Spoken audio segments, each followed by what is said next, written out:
여기 있는 사연들 자주 듣고는 하는데 저에게도 이곳에 나올 만한 일이 생겨서 이렇게 사연을 보내게 되었습니다. 착하게 살면 다 보상받는다는 말이 있죠. 저는 한동안 그 말을 믿었습니다. 그래서 정직하고 바르게 살려고 했어요. 하지만 저의 그 신념은 한 여자의 장난질 때문에 완전히 무너지고 말았습니다. 저는 평범한 삶을 살고 있는 한 남자예요. 골프 용품을 판매하는 곳에서 근무하고 있지요. 사실 어떻게 보면은 평범하지 않을 수도 있어요. 아버지, 어머니께서 골프 관련 명품 매장을 정말 크게 운영하시고 그 밑에서 일을 배운다고 들어가 있는 거니까요. 다행히도 저의 어머니 아버지 부유한 재산 덕분에 딱히 돈에 쪼들려서 산 적도 없습니다. 하지만 태생이 내성적이고 소극적인 저는 주변에 재벌들이 노는 것처럼 그렇게 놀아본 적도 없어요. 저도 그렇고 집안에 다 골프하는 사람들이 모여 있다 보니까 재벌가를 많이 만날 기회가 있어요. 그들은 정말 상상 초월하게 놀거든요. 클럽에서 돈 쓰는 건 기본이에요. 그냥 몇백 정도는 현금으로 여자들한테 돌리고 그냥 여자들 사이에서 더럽게 노는 건 가장 시시하게 노는 거고 심심하면 외국 가고 쇼핑하고 그게 일상이죠. 가끔 제게 사람들이 물어요.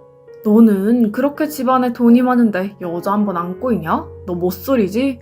형이 너 못쏠 탈출하게 해줄까? 강남에 제가 전화만 하면 A급 여자아이들 준비된다고 하더라고요. 참 말하는 게 참박하고 싫었어요. 그렇게 해서 정말 사랑을 느꼈어요. 저는 형과 다르게 안타깝게도 그런 놀이의 재미를 느끼지 못해요. 저는 그냥 평범한 사람이라고 생각해요. 돈 많다고 해서 펑펑 써본 적도 없고 성격도 사람들과 어울려서 노는 스타일이 아니니까요. 그렇게 사람들의 유혹을 거절하다 보니까 제 주변에 아무도 없더라고요. 형들은 전부 골프 치고 여자들 만나고 또래들은 평범한 직장 생활을 하는데 또 그들의 삶이 있다 보니까 저는 어디에도 끼지 못하는 외톨이가 되었죠. 그래도 혼자서 책 읽고 음악 듣는 것을 좋아하니까 난 이런 삶이 잘 맞아 하면서 혼자 위로를 했습니다. 그러다가 사는 게 너무나 헛헛하고 외롭더라고요. 그때 한 형님을 만나게 되었어요. 저와 가치관이 정말 비슷했습니다.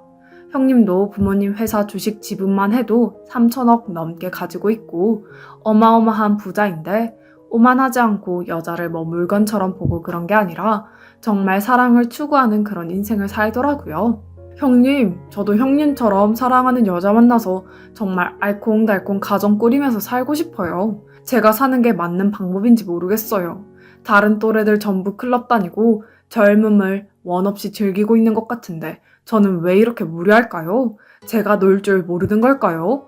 형도 너랑 똑같은 기분 느꼈어. 형 아버지 부산에서 크게 일하시는 거 알지? 내가 부산에서 요트를 접했잖아.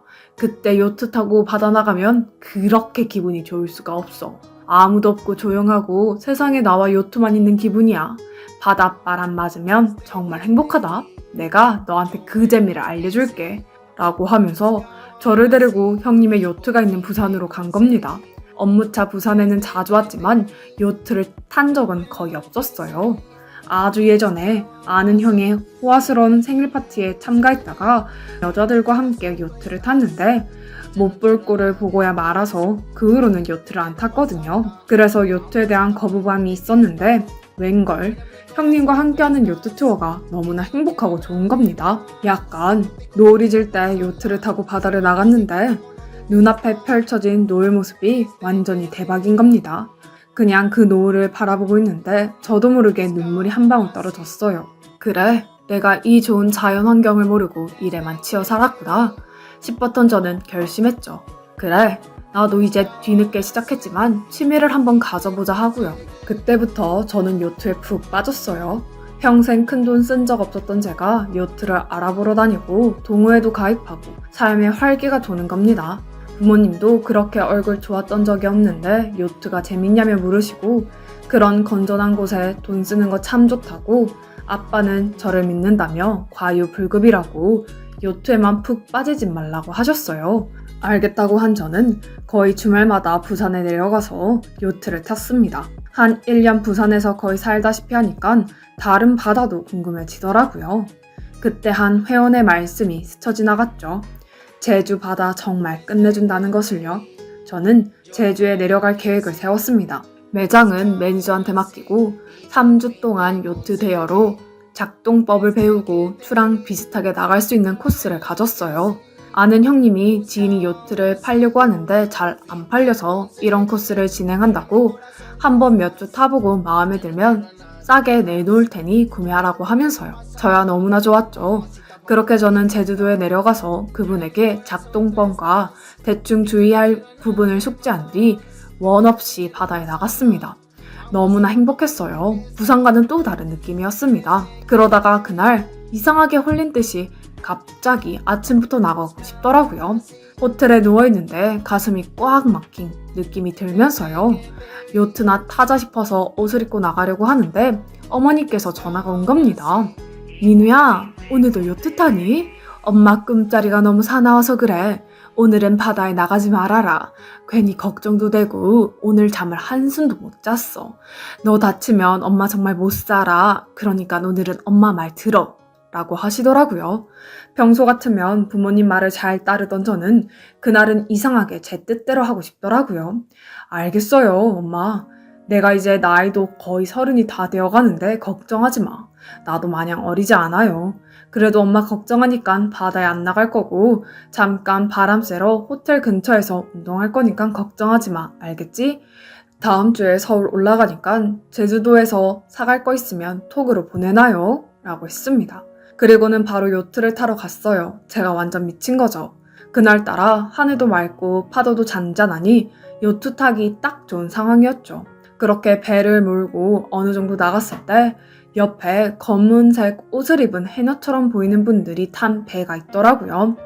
여기서 물질 하는구나 싶었던 저는 그냥 그분들 보면서 이제 좀 쉬자 싶어서 배 시동을 끄고 가만히 물살에 흘러가도록 했어요. 풍덩 빠진 해녀들을 보며 신기하게 바다 아래를 내려다 보았어요.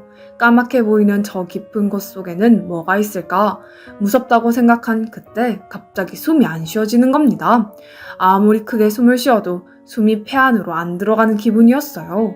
도대체 왜 말을 안 듣는 거야? 하면서 막 가슴을 퍽퍽 쳤어요. 그때 시야가 좁아지고 현기증이 나면서 몸이 휘청이는 겁니다.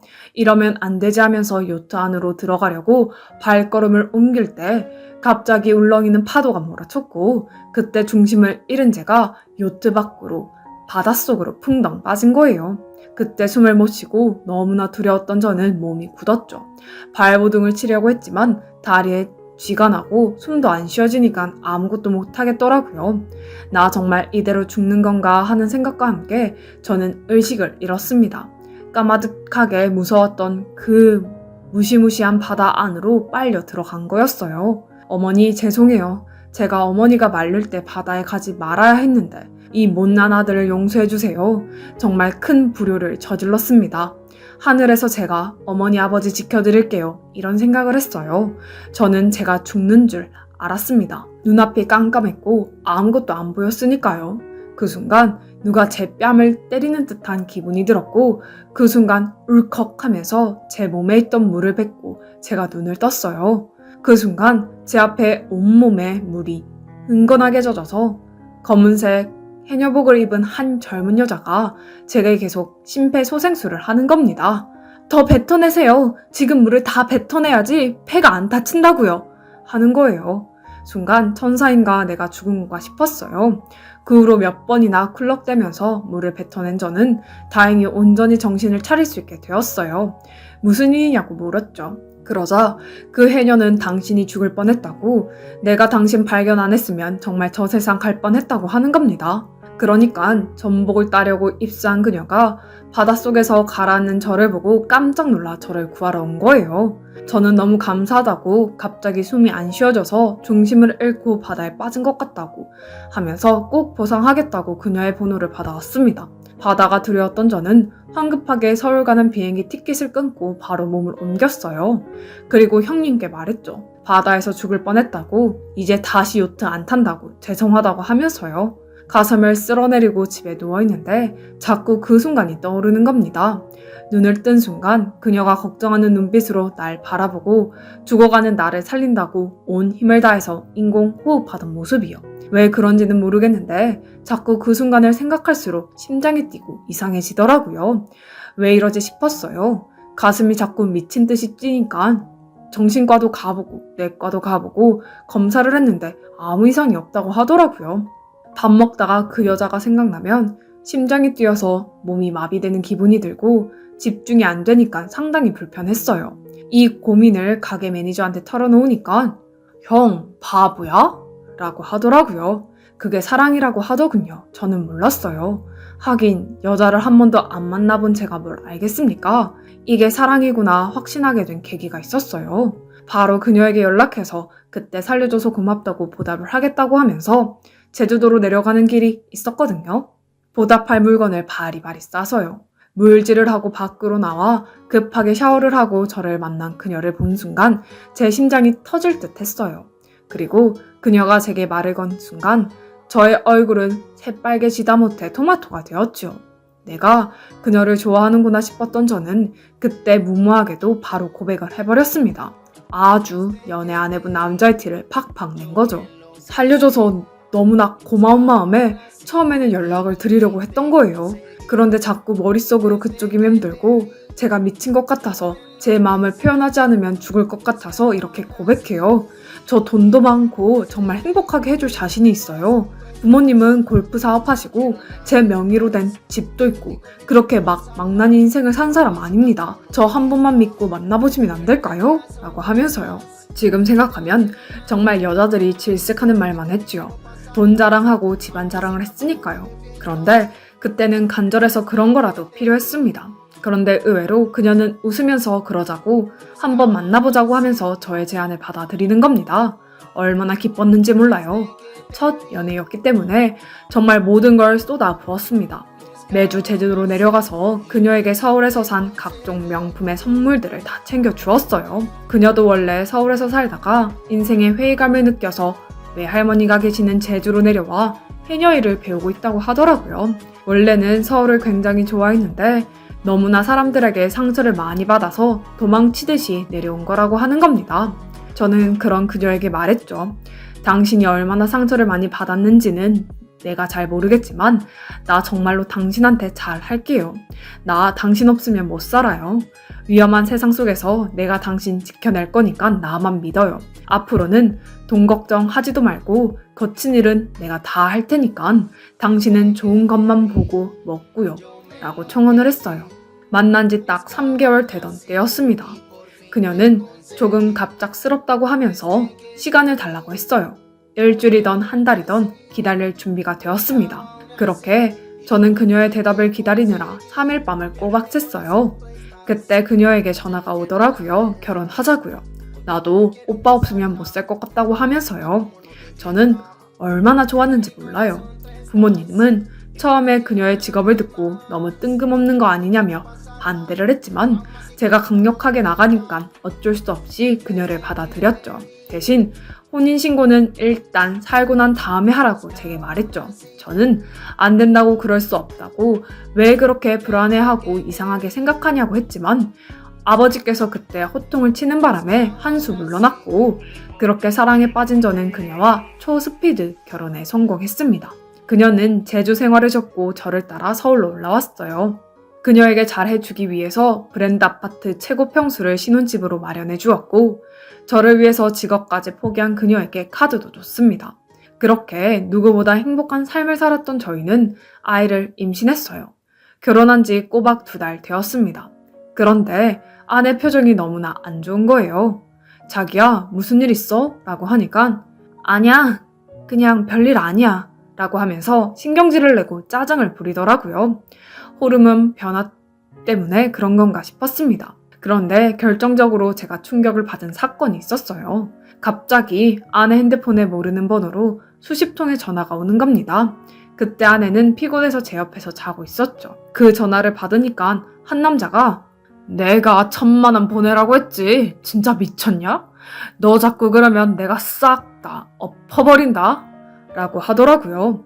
나 이 사람 남편인데 당신 누구냐고, 누군데 내 아내한테 욕을 하냐면서 모욕죄로 고소당하고 싶냐고 말을 하니 전화를 끊는 겁니다. 어이가 없어서 다시 전화를 거니 차단을 한 건지 아예 받질 않더라고요. 소란스러운 소리가 들려오니 아내가 잠에서 깨서 무슨 일이냐고 묻더군요. 저는 자기 핸드폰에 이상한 전화가 와서 받았다고 하면서 상황을 설명하자 그 남자 뭐냐고 물으니 갑자기 아내 얼굴에서 식은땀이 나면서 어쩔 줄 몰라 하는 겁니다. 뭐야, 그러니까 왜 말도 없이 내 전화를 받아. 그게 아니라 내가 예전에 돈 빌렸었던 게 있었는데 이 말은 안 하려 했는데 서울 살 때 돈이 없어서 전 남자친구한테 1,000만 원 정도 빌렸어. 그러다가 사는 게 힘들어서 제주에 내려갔는데 내가 서울에 올라온 걸 알고 이 남자가 전화를 해서 돈 내놓으라고 하는 거야. 라고 하더라고요. 자기야, 나한테 그런 걸 왜 말을 안 했어? 1,000만 원? 그게 그렇게 큰 돈도 아닌데 왜 혼자 마음고생을 한 거야? 내가 자기 통장으로 1,000만 원 지금 보낼 테니까 그 남자한테 줘. 그리고 다시는 연락하지 말라고 해. 태교하기도 바쁜데 그동안 이것 때문에 얼굴이 상한 거였구나. 하면서 쌓였던 오해를 풀었어요. 저는 그때까지만 해도 아내가 나한테 피해주기 싫어서 이런 사실을 말하지 않았구나 싶었습니다. 그렇게 다시 평화로운 분위기가 형성되었고 시간이 흘러 아내의 배는 만삭이 되었어요. 저는 하루하루 살 얼음판을 걷는 듯 했죠. 그러다가 아내는 진통이 시작되었고 예정일보다 몇 주 일찍 나오게 된 거였어요. 아내는 갑자기 제게 그러더라고요. 당신 회사가 나 혼자 수술할 수 있어. 라고 하면서요. 그게 무슨 소리냐고 아내가 술산을 하는데 회사가 뭐가 중요하냐고 하니까 막 소리를 지르는 겁니다. 그냥 내가 낳겠다고 당신 일 보라고 라고요. 저는 아내가 미친 줄 알았죠. 아니면 너무 고통스러워서 일부러 그러는 줄 알았어요. 나는 당신 곁을 지킬 거라고 우기면서 아내를 구급차에 태우고 병실에 갔어요. 그 순간 5만 가지 생각이 다 들었죠. 아니 왜 내가 병원에 동행하는 것을 반대하는 거지? 이 상황은 뭐지? 하면서요. 그런 시간도 잠시 아내의 자궁문이 열리면서 본격적인 출산이 시작되었죠. 밖에서 발을 동동 구리고 있을 때 아이가 나왔어요. 그런데 간호사가 나와서 하는 말이 남편분 되시나요? 아이가 태어나긴 했는데 아내분께서 탯줄을 자르게 하지 말아달라고 의사 선생님이 잘라달라고 일단 남편을 절대로 들여보내지 말라고 하시는데 어떻게 할까요? 라고 하더라고요. 저는 그게 무슨 뚱딴지 같은 소리냐고 하면서 아빠가 탯줄을 잘라야 하는 거 아니냐고 하면서 출산실을 들어간 순간 안에 있던 간호사들과 의사가 저를 쳐다보더라고요. 무슨 일이지 싶었던 저는 아이를 본 순간 기절을 하는 줄 알았습니다. 제 아이가 아니었습니다. 한국인이 아니었어요. 아내는 고개를 돌리고 저를 안 보고 있더라고요. 간호사는 탯줄을 들고 어찌할 바를 모르고 있었고 의사는 상황을 파악한 순간 저 대신 탯줄을 잘랐죠. 저는 그때 정신을 잃었어요. 아내에게 소리쳤습니다. 당신 어떻게 된 거야? 라고요. 아수라장이 되었고 난리가 나니까 밖에 있던 가족들이 사태 파악을 하고 저를 밖으로 끌어내었어요. 어머니도 이게 무슨 일이냐고 하셨고 일단 며느리가 회복한 뒤에 이야기를 하자고 했죠. 저는 화를 참을 수가 없었습니다. 그리고 아내가 정신을 차린 뒤 저는 충격적인 이야기를 듣고 말았죠. 아내는 서울살이에 지쳐서 제주도로 내려간 게 아니라 서울 강남 술집에서 몸을 파는 일을 하다가 단속반에 3번이나 걸려서 벌금형 징역형에 집행유예 그리고 3번의 형을 받고 그 바닥에 쫙 소문이 나서 제주도로 거의 도피하다시피 간 거였어요. 한 달에 몇 천만 원씩 벌다가 편의점 아르바이트를 하려니 도저히 손에 안 잡힌 아내는 그나마 돈을 많이 벌 수 있다고 생각한 해녀 일을 시작한 거죠. 그때 저를 운명처럼 만났고 돈 많은 저를 잡으려고 그렇게 깨끗한 척 아무것도 모르는 척 튕긴 것 같습니다. 아내는 저와 결혼 후에도 그 씀씀이를 버리지 못하고 제가 준 카드 한도를 넘어서 더 쓰고 싶었기에 예전에 일했 가게 포주에게 연락을 했나봐요. 돈 1,000만 원만 빌려달라고요. 나머지는 내가 남편 돈으로 갚는다고 하면서요. 그런데 한 달 이내로 주기로 한 1,000만 원을 3달, 4달이 지나도 안 주고 아예 연락도 안 받으니까 그 포주라는 사람이 화가 나서 아내에게 전화로 욕을 한 거였죠. 너 감옥 가고 더러운 짓 한 과거 다 알리겠다고 하면서요. 아내는 갑자기 1,000만 원을 갚을 돈이 없으니까 자기 정체를 잘 모르는 외국인을 상대로 그 짓을 한 거였어요. 그렇게 외국 아이가 태어날지 내 아이가 태어날지 안절부절한 상태에서 와이프는 결혼 생활을 한 거였어요. 아무것도 몰랐던 저는 아내가 한 말에 의심 없이 넘어갔고 1,000만 원까지 보내주고 완전 호구짓을 한 거였어요. 이 사건을 어떻게 할지 몰랐죠. 어머니는 제게 그러시더라고요. 엄마 아빠가 봤을 때 너가 데려온 며느리가 보통 아이가 아닌 것처럼 보였어. 그래서 목숨 걸고 네 결혼 막은 거야. 근데 네가 고집을 피우니까 혼인신고하지 말라고 한 거고 이제는 미련 없이 그 며느리와 헤어져라. 그냥 똥 밟았다고 생각해 라고 하시더라고요. 네, 저는 똥을 밟았습니다. 화가 난 저는 아내에게 정신적 피해보상 소송을 걸려고 했어요. 그런데 그렇게 되면 아내가 아이를 포기할 것 같았습니다. 내 아이는 아니었지만 소중한 생명이었기 때문에 서약을 했죠. 민사소송을 안 거는 대신에 아이를 보육원에 버리지 말고 미혼모로서 끝까지 책임지라고 하면서요. 아내는 미안하다고 정말 이럴 의도가 아니었다고 당신을 사랑한 것은 진심이었다고 하며 사죄를 하며 용서를 빌었죠. 저는 마음이 찢어질 듯이 아팠지만 그래도 내 목숨을 살려준 그녀였기 때문에 이 정도 선에서 끝냈습니다. 그 후 그녀는 아이를 데리고 외할머니가 계신 제주도로 다시 내려가 미혼모의 삶을 살더라고요. 나중에 알게 된 이야기로는 외할머니께서도 외국 아이가 갑자기 손주로 나타나니 여간 당황한 게 아니라고 하셨는데 나중에는 받아들이고 아이를 위해 다들 노력하고 있다고 하더라고요. 소식을 들은 저는 조금은 씁쓸했지만 그래도 제가 할 수 있는 최선이라고 생각했습니다. 저처럼 여자 잘 모르는 남자들은 아무것도 모르고 속임 당하기 딱 좋은 것 같네요. 혹시라도 돈 많고 여자 많이 안 만나본 사람들 중에 제 사연 듣고 계신 분이 있다면 제발 제 꼴 나지 마세요. 세상에 별일 다 있다고는 하지만 이런 일이 제 일이 될 줄은 꿈에도 몰랐습니다. 그럼 제 사연 들어주셔서 감사합니다.